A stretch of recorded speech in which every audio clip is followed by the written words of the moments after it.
Welcome one and all. I'm going to take you on a journey around the world to parts unseen by most men. Why, I have traversed the great lands and oceans of the globe and bring you sights and scenes from places far away.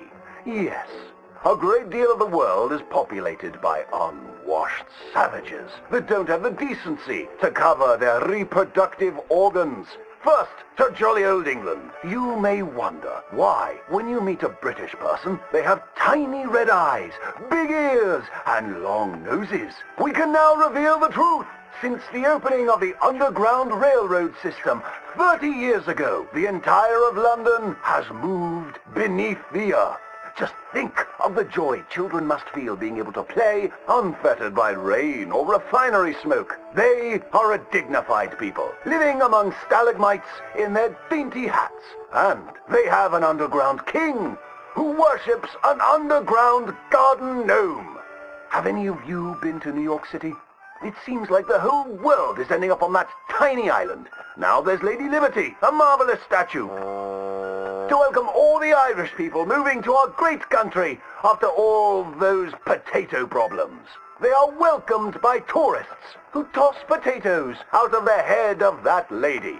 In New York City, they are making buildings so high, one day you can walk to the moon for a picnic. Wouldn't that be grand? It's true. Now, we spoke of that unwashed statue. It was a gift from France. How do you think France paid for such a gift? Wanton prostitution? Selling of wine and horse meat? No, sir. I'm here to tell you that underneath the streets of Paris, they have discovered black gold. That's right. And a few years ago, Gustave Eiffel of the Eiffel Oil Company built the tallest oil derrick in the world. Yes, all around Paris, you will find that thick business. It ignites like brandy, which is why so many French aristocrats drink it as an aperitif to aid digestion. The women of France are dainty and fair of skin, partially because they use that crude oil to bathe in, anointing and greasing their bodies, often before committing sinful pleasures of the flesh. Places that don't change their ways are falling behind.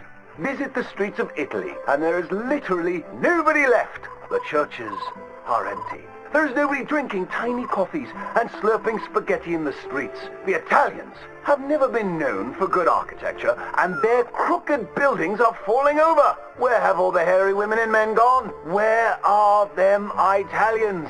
It is one of the world's great mysteries.